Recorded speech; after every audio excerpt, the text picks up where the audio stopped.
નમસ્કાર, GSTV news જોઈ રહ્યા છો આપ। હું છું માનસી। મહત્વના સમાચારની સાથે શરૂઆત કરીશું। સલમાન ખાનના ઘરની બહાર ફાયરિંગને મામલે તપાસનો ધમધમાટ ચાલી રહ્યું છે, જ્યાં મુંબઈ ક્રાઇમ બ્રાન્ચે સુરત શહેરમાં ધામા નાખ્યા છે। તપાસ કરવા માટે એન્કાઉન્ટર સ્પેશિયાલિસ્ટ દયા નાયક સુરત આવ્યા છે।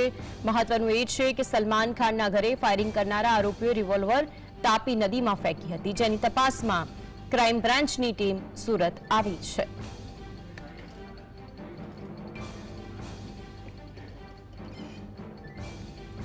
તો મહત્વની વાત એ છે કે મુંબઈથી જે ક્રાઇમ બ્રાન્ચની ટીમ છે તે સુરતની અંદર આવી છે। એન્કાઉન્ટર સ્પેશિયાલિસ્ટ છે દયા નાયક, તેઓ પણ દોડી આવ્યા।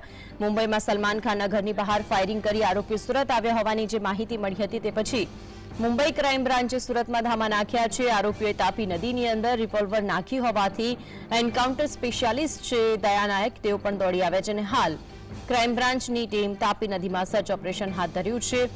મુંબઈમાં સલમાન ખાનના ઘરની બહાર ફાયરિંગ કર્યા બાદ આરોપી સુરત આવ્યા। તાપી નદીમાં રિવોલ્વર હતી, તેને ફેંકી દીધી। તે પછી ક્રાઇમ બ્રાન્ચની ટીમ અત્યારે સુરત પહોંચી છે। અલગ અલગ ટીમો દ્વારા અત્યારે હાલ તાપી નદીમાં ચેકિંગ કરવામાં આવી રહ્યું છે। આરોપીઓ આખરે કેવી રીતે તાપી નદીમાં આ રિવોલ્વર ફેંકી છે તે પણ એક તપાસનો વિષય બન્યો છે।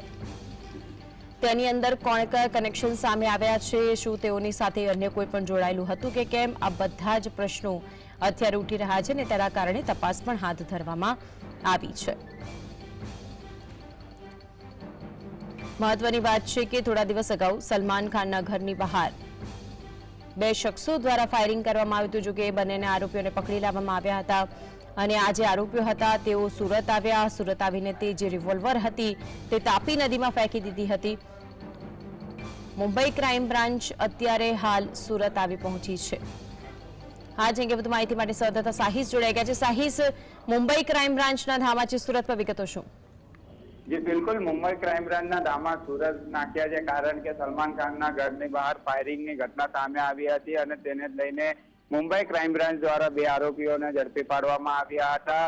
મુંબઈથી ભુજ તરફ જઈ રહેલા ટ્રેન મારફતે બે આરોપી જઈ રહ્યા હતા, પરંતુ મુંબઈ ક્રાઇમ બ્રાન્ચને મોટી સફળતા મળી ઝડપી પાડવામાં આવ્યા હતા। મુંબઈ ક્રાઇમ બ્રાન્ચ દ્વારા બે આરોપીઓ કરવામાં આવ્યા। મુદ્દામાલ સુરત ની અંદર આપવામાં આવ્યા હોવાનો હાલ સામે ખુલાસો થયો છે અને તેને લઈને મુંબઈ ક્રાઇમ બ્રાન્ચના જે ટીમ છે તે અહીં સુરત ખાતે પહોંચી છે અને જે મુદ્દામાલ છે તે રિકવર કરવાની કામગીરી હાથ ધરવામાં આવી રહી છે। પરંતુ મહત્વની વાત એ છે કે એન્કાઉન્ટર સ્પેશિયાલિસ્ટ દયા નાયક હાલ સુરત ખાતે છે અને તેમના દ્વારા સમગ્ર સર્ચ ઓપરેશન હાથ ધરવામાં આવી રહ્યું છે। જી, આભાર આપનો માહિતી માટે સાહિસ।